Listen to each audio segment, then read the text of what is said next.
Hello everyone, नमस्कार, welcome back again to एमी5। तो आज के इस वीडियो में मैं आपको बताऊंगा दोस्तों कि करियर मैथमेटिक्स और स्टैटिस्टिक्स को लेकर किस तरह से आगे बढ़ रहा है और इसका जो डिमांड है बहुत ही इंक्रीज होता जा रहा है आजकल।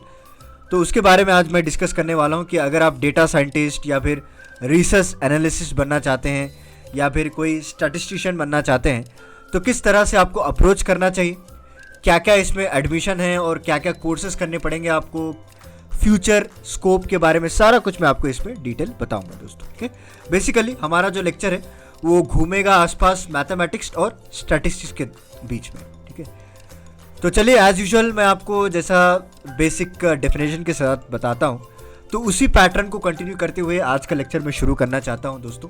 ठीक है, सो मैथमेटिक्स होता क्या है? It's nothing but it's a science of numbers. अगर आप बेसिक लैंग्वेज अगर आप जानना चाहते हैं कि मैथमेटिक्स होता क्या है भाई, it's nothing but it's a science of number which is related to quantity, space, time, equations, fractions, geometrical shapes अगर आप मेजर करना चाहते हैं और उनके बीच में जो रिलेशनशिप होती है उसको आप जानना चाहते हैं तो सारा कुछ मैथमेटिक्स डील करता है दोस्तों। ठीक है, आई होप कि ये क्लियर हुआ होगा। तो फिर स्टैटिस्टिक्स क्या होता है? देखिए, कंफ्यूज मत हो जाना। स्टैटिस्टिक्स जो है ये डेटा कलेक्शन के रिलेटेड बात करता है। आपको डेटा आप कलेक्ट कर लिए, उसको आप किस तरह से एनालाइज करने हो, उसके आप किस तरह से प्रेजेंट कर रहे हो दोस्तों, राइट, और किस तरह से इस डेटा के जरिए से आप दुनिया के प्रॉब्लम्स को सॉल्व कर रहे हो, इसे हम स्टैटिस्टिक्स कहते हैं। Statistics is not confined to one field. याद रख लीजिए, ये कोई एक फील्ड से रिलेटेड नहीं होता है। ये स्टैटिस्टिक्स जो है हर फील्ड में यूज किया जाता है, चाहे वो इंजीनियरिंग हो, चाहे वो डॉक्टर में हो, चाहे वो बिजनेस में हो, चाहे वो साइंस में हो, तरह तरह के फील्ड्स में इसको इस्तेमाल किया जाता है। इसीलिए कहा जाता है कि स्टैटिस्टिशियन का जो स्कोप होता है, जो उनकी जॉब अपॉर्चुनिटीज होते हैं वो बहुत ही वाइड होती हैं दोस्तों। कोई भी सेक्टर में उनको दे दीजिए, वो वहाँ का डेटा कलेक्ट करके एनालाइज करना शुरू कर देंगे। तो क्या क्या डिसिप्लिन्स होते हैं इसमें? पहला जो है डेटा साइंटिस्ट हो गया, right. So it will use scientific methods, algorithms, information technologies को यूज किया जाता है, राइट, ताकि इंसाइट्स को वो स्टडी कर पाए और एक प्रॉपर स्ट्रक्चर डेटा आपके सामने लेकर आए। उसके पर चलते हुए गवर्नमेंट जो है कई सारी पॉलिसीज को लेकर आती है, राइट, इसे हम डेटा साइंटिस्ट कहते हैं। नेक्स्ट मैंने आपको स्टार्टिंग में बताया था रिसर्च एनालिसिस्ट के बारे में। रिसर्च एनालिसिस्ट करता क्या है? वो जो है बेसिकली नाम में ही छुपा हुआ है कि वो रिसर्च करता है। किसके लिए?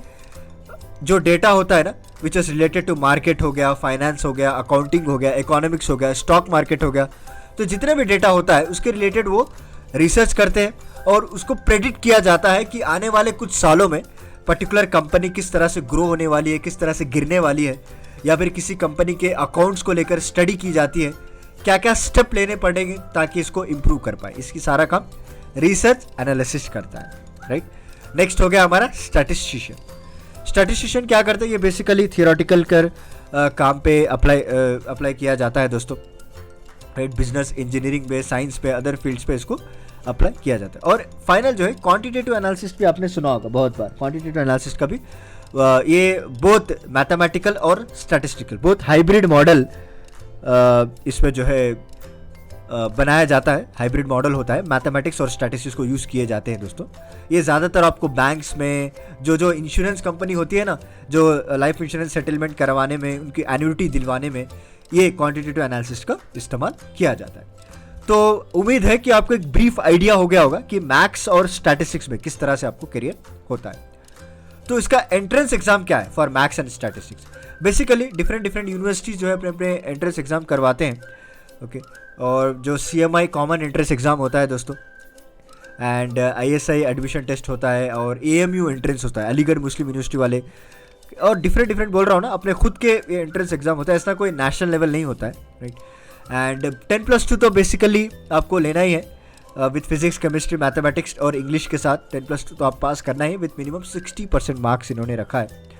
उसके साथ साथ जो है आपको एक स्ट्रॉन्ग बेस होना चाहिए मैथ्स में, ठीक है, बिकॉज आपको ये जो मैथमेटिकल थीरीज जब आप क्लियर रहेंगे, बेसिक आपको क्लियर रहेगा, इसके ऑपरेशंस आपको समझ में आएंगे दोस्तों। और मिनिमम मार्क्स मैंने आपको बताया था 55% टू 60% आपको मेंटेन रखना पड़ेगा दोस्तों। तो जैसा हमने इससे पहले मैंने आपको कैरियर वीडियो में बताया था कि गवर्नमेंट भी जो है स्कॉलरशिप प्रोवाइड कर रही है, तो इसी तरह यहाँ पे भी स्कॉलरशिप प्रोवाइड किया जा रहा है under different central sector schemes and inspire scholarship में दोस्तों।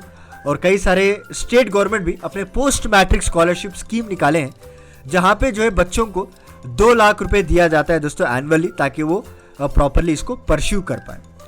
जैसे कि प्रतिभा स्कॉलरशिप आपने सुना होगा, जो भी बच्चे 90% स्कोर करते हैं ओके, उनको जो है स्कॉलरशिप प्रोवाइड की जाती है आगे की पढ़ाई के लिए दोस्तों। और फाइनली इसका फ्यूचर की बात करें तो एक, जैसा मैंने आपको बताया कि ज़िंदगी भर जो है एक research related activities carry out होती रहती है, बिकॉज एक रिपोर्ट पब्लिश की गई थी बीबीसी के द्वारा। यहाँ पे देखा गया है कि जो ओवरऑल एम्प्लॉयमेंट है मैथमेटिशियन से, वो 2016 से लेकर 2026 तक, यानी आने वाले 10 साल तक, तो आने वाले 4 साल अभी बाकी हैं, तो 33% ग्रो होने की यहाँ पे एक्सपेक्टेशन रखा गया है दोस्तों ओके। और सारे ऑक्यूपेशन में सबसे ज़्यादा ग्रो होने वाला सेक्टर यही मैथ्स एंड स्टैटिस्टिक्स है। तो इससे आपको अंदाज़ा लग रहा होगा कि मैथ्स और स्टैटिस्टिक्स में किस तरह से फ्यूचर बना हुआ है आगे चलकर जनरेशन का दोस्तों, राइट।